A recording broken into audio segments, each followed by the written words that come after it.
Hmm,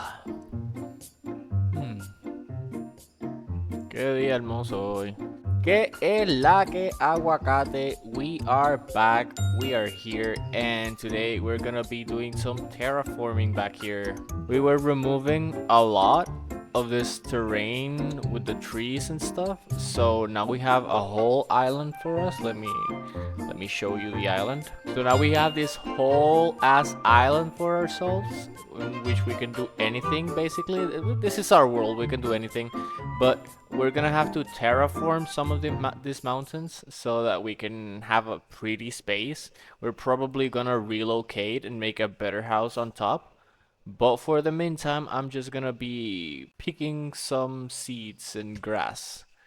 And while I'll do that, I'm gonna be talking to you guys about another one of those topics that is kind of sensitive to speak about. And is about looking for love. All my life, I've been searching for love. A love as unconditional as the one that my grandmother gave me. A love that lived grateful for my simple existence and presence. A love that protected me and cared for me to help me heal. A love that made everything possible to make me happy. One that went out of its way to adjust to my tastes, that couldn't wait to spend time with me, and for whom spending time with me would be the best part of their life.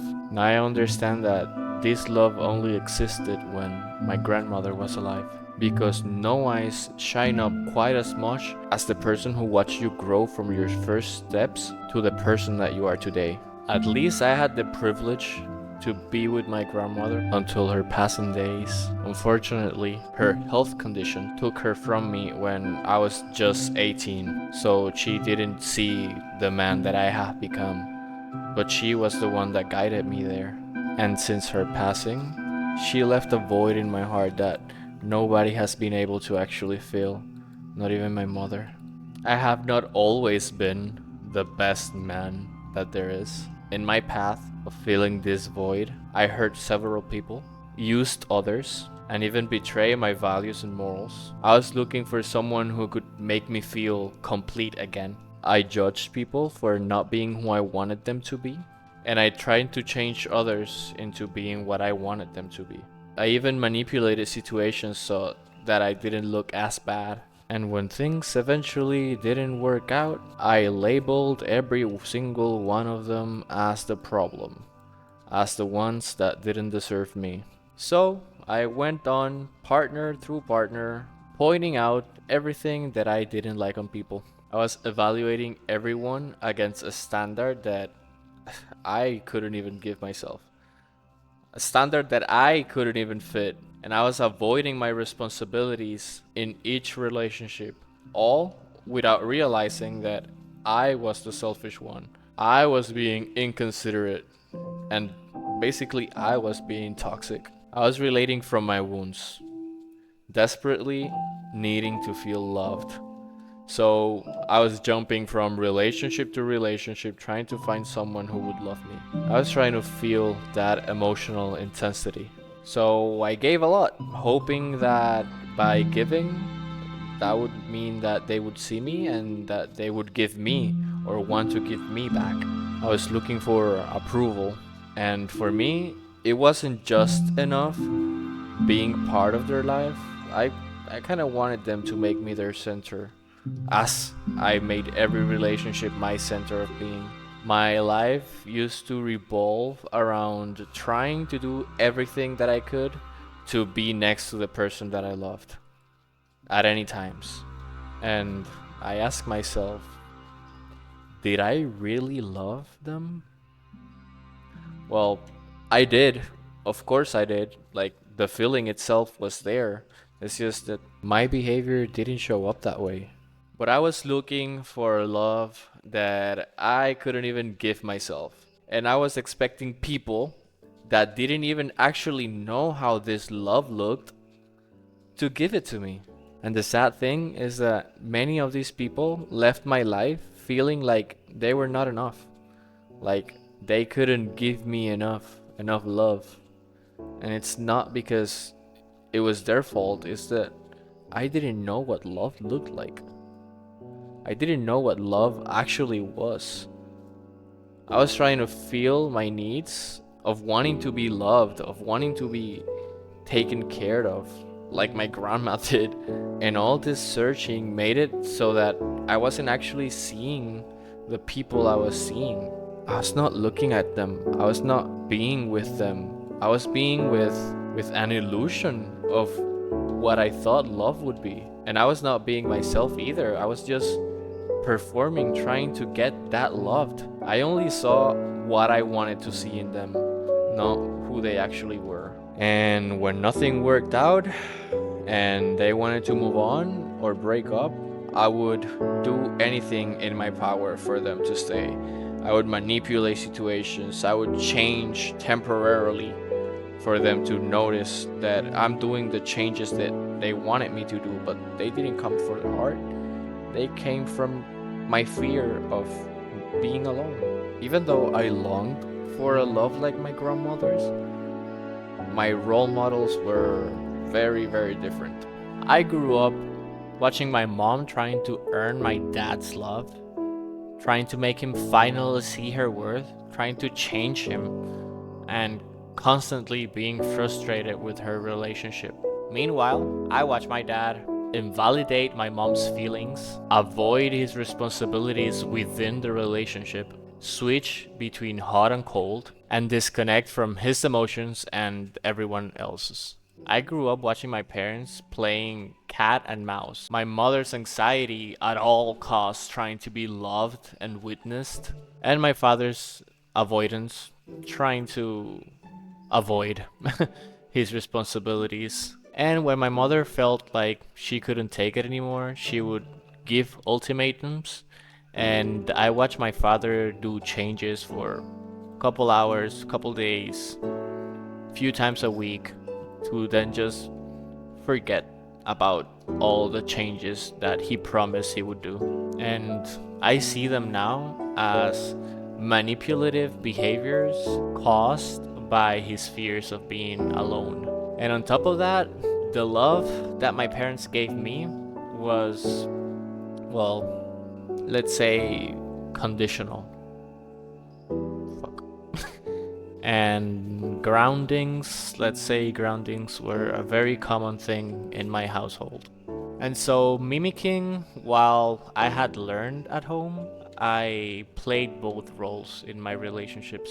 My anxious attachment, desperately seeking validation and doing anything to gain love, and my avoidant attachment, running from emotional responsibilities related to our relationship and running from real intimacy, the type of intimacy that, well, it strips you naked and makes you feel real vulnerability. I was repeating my parents' cycles over and over in different relationships until I got tired, until I realized what was going on, until I saw that the type of love that I craved, it doesn't actually exist. At least it doesn't exist in somebody else, because you don't have to chase anyone's validation. Your own emotions are real, and as long as you acknowledge them, that's enough. Something that I also learned from this pattern was that people don't change because you want them to change. They change because they want to change. They change because it's all they can do. It's all that's left to do. If people have options and they don't have to change, trust me, they won't. People like comfort zone, so as long as they're comfortable and they don't have to change, they're not gonna change. And the change that doesn't come from the heart, the change that doesn't come from your own, well, it's not something that's gonna last. Change has to be genuine. And love, it doesn't have to be earned. Love, it's often freely. Love is something you give. It's something that it's born within you, so it comes out natural to you. It's not a performance that you have to do. It's not something you earned. It's not something that you have to do good to be loved. You don't have to have good grades to be loved. You don't have to have won the game to be loved. You don't have to be successful to be loved. You don't have to be anything but yourself to be loved. But that's important. You have to be yourself. Because if you're not being yourself, you're not being loved. What's being loved is the character that you created. And once you realize that you and the character are not the same, and once you're not playing the character, well, you don't feel that love anymore. That's when you that's when you realize that the only option is being genuinely yourself. You know what I also learned? It's okay not to love someone. Like, it's okay to have somebody in your life that you don't love. It's just not okay to use them, man. If you're gonna keep them around, make sure it's not for your own advantage. Make sure it's not for what you could get out of them. More for like they're good people and you care about them. So like if you're not gonna love somebody, if you're not gonna have good feelings for somebody, just don't be with them. it's it's it's a waste of your time and a waste of the other person's time, and also like it's kind of hurtful, to be with someone you don't love and wanting them to change and make changes for you so that you can love them, when in reality you have to love and accept who they are and what they are and how they came, because we all go through phases in our life that develop us into who we are gonna become and who we are. And some of these phases, well, they might have been traumatic. Not everyone had a beautiful childhood. Not everybody had loving parents, and well, all of that you have to take into perspective when you're gonna date. Whoa, I was an angel. You know what is also not okay? To manipulate people to stay in your life, to like wanting to change them and making them who you want them to be. That's not okay. I learned that the hard way, because you're taking away people's autonomy to be themselves, and people are happier when they are themselves. So if you want a happy marriage, just make sure you're being yourself and you love the person that you're with, not the idea that you have of them, not the things that you want them to be, not their potential, but who they actually are. And although I cannot say that you have to love them unconditionally, because, well, I've come to learn that love itself, in terms of a relationship, it does come with conditions. Like, for example, respect. It's something very, very essential that every couple should have. And if they don't have respect, well, I don't know if you can love without respecting someone. Another condition would be honesty. You have to be honest with your partner in order for them to be able to make according decisions for their well-being. Let's put an example. Let's say that you cheated on your partner, because I think sadly that's a very common thing that happens in this society, that people are going out cheating at their partners. So let's say that's an example. Well, being honest is communicating your fault to your partner and letting them make decisions based on this information that actually affects them, if they want to keep loving you or if they want to part ways, because, well, loyalty might have been one of their conditions. But another condition is emotional safety, because if you don't feel safe with someone, you're not gonna be opening up to them. And if you don't open up to them, well, you can't have real intimacy. And, well, if you are not having real intimacy in your relationship, well, let me say that you have a relationship that's just to show off and it's not to grow. Basically, you're dating a stranger and you don't know. You don't know who you're coming out with if you don't have intimacy. Another thing that I think is very essential, and it's like a non-negotiable, or a deal breaker would be reciprocity. And it doesn't have to be 100% reciprocity. It's not like, no te quiero decir que acepten migaja, pero like sometimes the things you can give does not seem easy to other people to give. Let's say it comes easy for you to give hugs, and to the person you're with, it doesn't come easy to give hugs because they like to protect their personal space, or they don't feel comfortable with people crossing their personal space boundaries. So you can't expect them to give you hugs the same as you give hugs, but you can expect for them to show up in other ways that make you feel love. And it's okay if they don't show up this way. You can communicate which other ways you feel loved, or try to understand how this other person gives love in order for you to see that maybe they were loving you all along, and it's just that you weren't paying attention because you wanted something and they couldn't give it to you, but they were giving other things that they could, but you just weren't paying attention. And lastly, the other thing would be mutual care, that we care about each other's well-being, each other's time, projects, presence, emotional states. You know, care about your people. You want them to be good. You want them to be healthy. You want them to be in their best. And sometimes they can't, but that's okay. That's why you care. To be there and show up and take care and help. So I think that these are all the things that can keep love steady. And if you're doing everything in your power, like manipulating, lying, or hiding the truth, being dishonest, I think solitude has something to teach you. And spoiler alert, it's self-worth.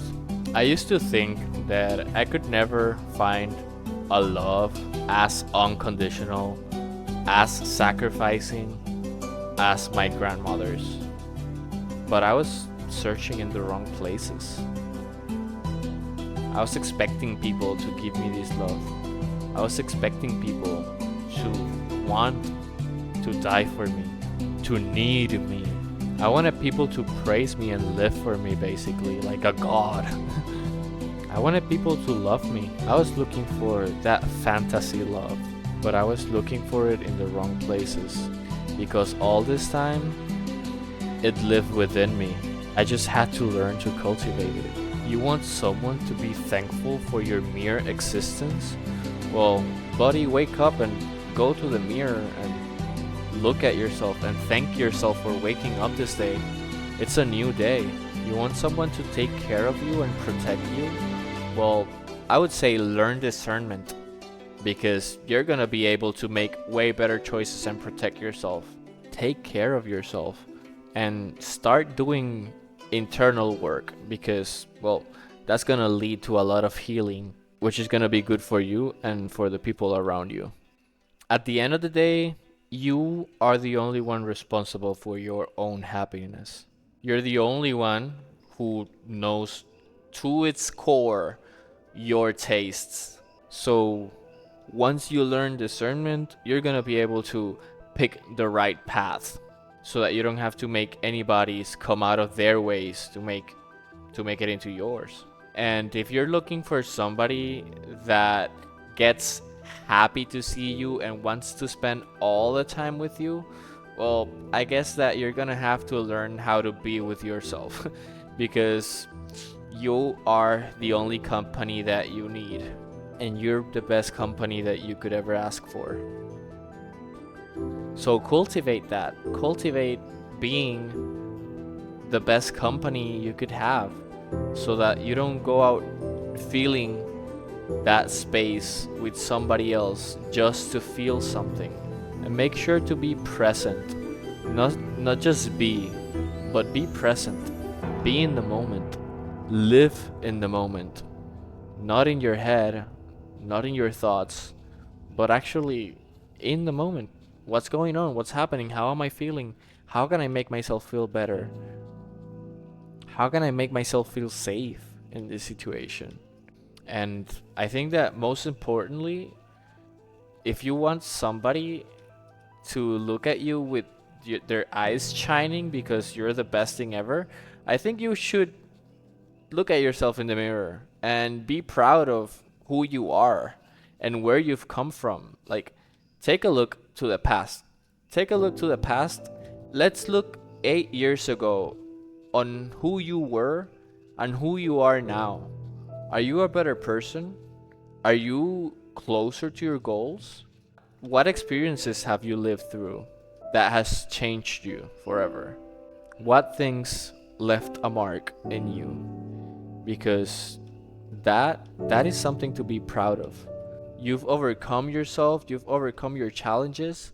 So look at yourself and be proud of who you are and all that you've done and all that you've achieved and how you're here thanks to all that you've done. Be proud of yourself. Be proud of yourself because you've grown so much and you have been the one putting the effort and the work to growing. So thank yourself for that and love yourself a little more. You know, self love is essential to feeling loved. Because if you're not loving yourself, well, there's no other person that can come on and love you more than you love yourself. I retract that because there are people that can love you more that you love yourself. But there are probably people that love you more than they love themselves. And at the end of the day, they're probably loving you from a space like I was of trying to feel that void, trying to feel something and performing in order to get more love. But it's not necessarily the case. There are people that just love. They love and they love too hard and they love too intense. And maybe if you don't love yourself enough, their love could feel like more than your love. And there's something that's crucial that I like to share, and it's that self-love is not perfect. It's not. You're not gonna wake up every morning loving yourself. You're not gonna wake up every morning feeling the best you've ever felt. You're gonna make mistakes. You're not always gonna be satisfied with your own effort. Sometimes you'll even doubt who you're becoming or who you are, or if what you're thinking or feeling goes according to who you wanna be. But your worth doesn't depend on you being perfect. You can challenge yourself, you can correct yourself, you can discipline yourself, you can ask more from yourself, and still treat yourself with respect and compassion.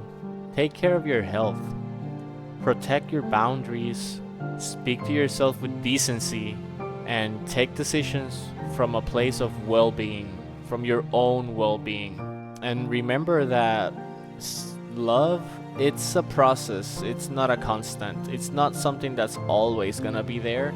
It's something that's gonna come by with you and accompany you in moments where maybe it's hard, or maybe it's easy, or maybe you're happy, or maybe you're sad.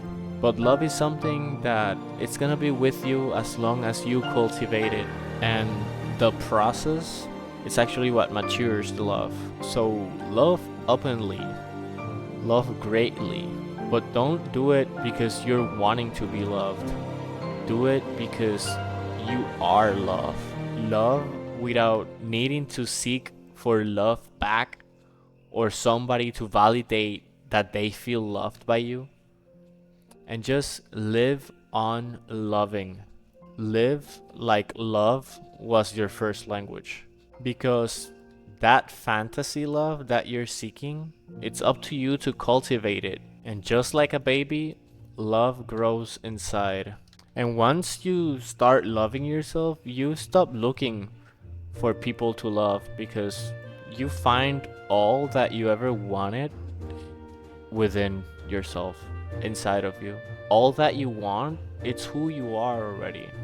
So I guess all that's left to say is thank you for all those people that taught me how to love myself, and I owe an apology to all of those that I hurt in the process. And if you made it to this part of this video, I want you to comment and let me know. Have you ever loved anyone without needing to perform? Do you know how love feels when you don't have to earn it? Have you been like me and done any of the things that I said I did? Does the like button makes a sound when you click it? No, but en serio. If you made it to this part of the video, which is basically the end, we've already finished basically. If you made it to this part of the video, I want you to actually interact with the video, because I want to know who actually stays till the end of my videos. So push that like button to let me know your support. Make a comment. Make the comment. Let me know if you've ever been myself, or if you've ever been like I've told you that I was. If finding this video made you switch up what you thought love was, and you know what? Hell, subscribe. We're finished. We did it all. Now what's left is terraforming, which is kind of scary, honestly. I'm not gonna lie, because it's a whole mountain. What are you talking about, dude? It's not. This was flat. I had to remove a mountain from here and make this flat. I'm not gonna make all of this flat. It would take a ton. It would take a ton of research and a ton of time. So I'm gonna make the oh shit, what's that? I'm gonna make the mountains look better, more livable, and I'm gonna start making some blueprints before I start making custom trees. Ha! Yes, we're gonna tackle custom trees. Who would have thought? Not me, but me is gonna do it, because I have one back there. I don't know if you can see it. It's the worst. It's the worst. Honestly, this is bad. This is not even good. I can't even call this a tree. I don't know what it is. It kind of looks like a character from Rugrats. I don't know what I was trying to do here, but this does not look like a tree. So I'm gonna start making some custom trees and start putting them in this world. As I start putting together where I want to build all my farms and all my buildings, because this is gonna be my island. Like this is my turf. Okay, now it's ours. Anyways, see you guys. See you in the next one. Bye.